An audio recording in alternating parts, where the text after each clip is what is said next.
আসসালামু আলাইকুম ওয়া রাহমাতুল্লাহ। আউযু বিল্লাহি মিনাশ শাইতানির রাজিম। বিসমিল্লাহির রহমানির রহিম। আস্তাগফিরুল্লাহ ওয়া আতুবু ইলাইহি। আল্লাহুম্মা সাল্লি আলা মুহাম্মদ। সম্মানিত বন্ধুগণ, আজকে আমার আলোচ্য বিষয় হচ্ছে সুদে ঋণ করে ঘর, বিল্ডিং, প্লট ক্রয় করা, সুফল এবং কুফল এবং মুক্তির উপায়।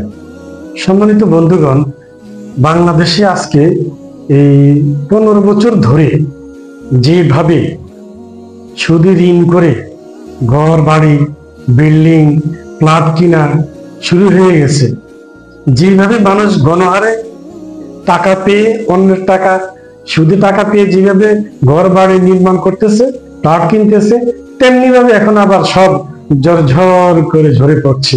সম্মানিত বন্ধুগণ, এটা অনেক দুঃখ এবং একটা বেদনাদায়ক বিষয় যে বর্তমানে যে সিচুয়েশন হয়ে গেছে, অনেক মানুষ রাস্তার ফকির হয়ে গেছে। আপনার বেতন কত? আপনি ঢাকাতে প্লট কিনেন। আপনার ব্যবসার আয় কত? আপনি এই সুদে ঋণ করে বাড়ি করেন, প্লট কিনেন। কিভাবে করেন? আপনি নিজে একটি হিসাব করা দরকার তো, যে আমি বাঁচতে পারবো কিনা, চলতে পারবো কিনা, খেয়ে দিয়ে আমার কত থাকে। কিন্তু না, আপনারা বিভিন্ন মানুষের প্ররোচনায় আপনারা এই ঋণ করে, সুদে ঋণ করে এই বিল্ডিং ঘর করতে গিয়ে আজকে আপনারা বিভিন্নভাবে বিপদগ্রস্ত, অসুস্থ, অনেক পথের ফকির হয়ে দাঁড়িয়েছেন অনেক। তার কারণ আপনি না বুঝে কাজটা করেছেন। কারণ যদি আপনি এই সুদে ঋণ করতে চান, যদি বিল্ডিং করেন, তাহলে কি করতে হবে?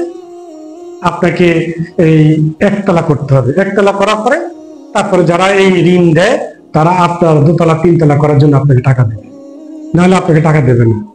দ্বিতীয়ত কথা হচ্ছে, আপনি বাড়ি করবেন, সেখানে আপনি নিচতলা থেকে উঠছেন, উপরে উঠবেন, আপনাকে ব্যাংক থেকে টাকা দেবে।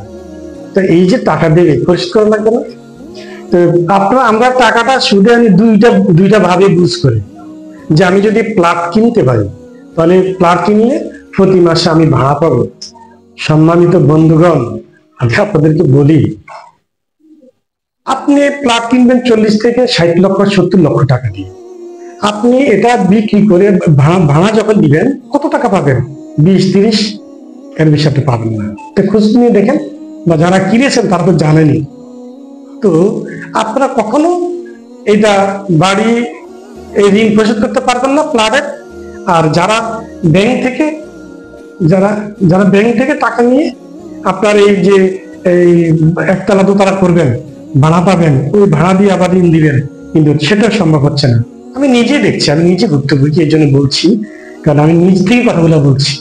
কিন্তু আদৌ কি আপনি যে ভাড়া পাচ্ছেন, এই ভাড়া দিয়ে কি আপনার ঋণ পরিশোধ করতে পারছেন? ব্যাংকিং ইনস্টলমেন্ট দিতে পারছেন? হাউস লোন দিতে পারছেন?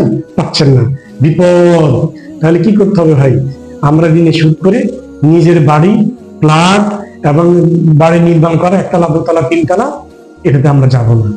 আমরা এটাতে গেলে কি হবে? বিপদ হবে। এটার থেকে আমাদের মুক্তি হতে হবে, না হলে আমরা বিপদে পড়ে যাব।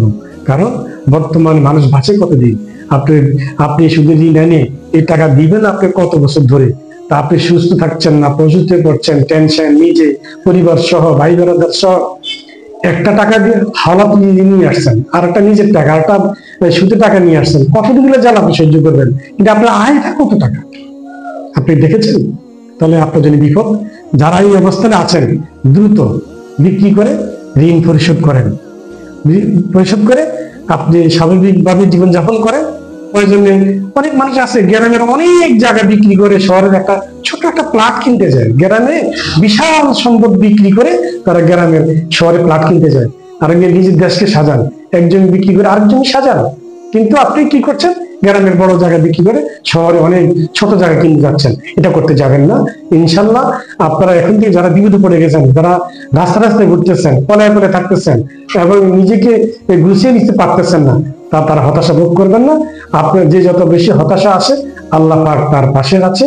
সৎ উপায় করেন, ইস্তেগফার করেন, আল্লাহর কাছে ক্ষমা চান, 5 ওয়াক্ত নামাজ জামাতে গিয়ে পড়েন এবং তাহাজ্জুদ নামাজ পড়ে আল্লাহর কাছে সাহায্য চান।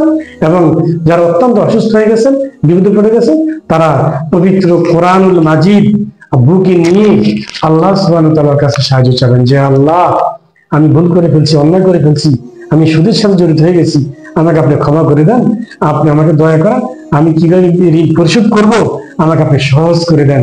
দেখবেন এভাবে আপনি 1 মাস 2 মাস মানে সাহায্য চাইতে চান, সাহায্য চাইতে আল্লাহ পাক আপনার জন্য একটা ফয়সালা করে দিবেন ইনশাআল্লাহ।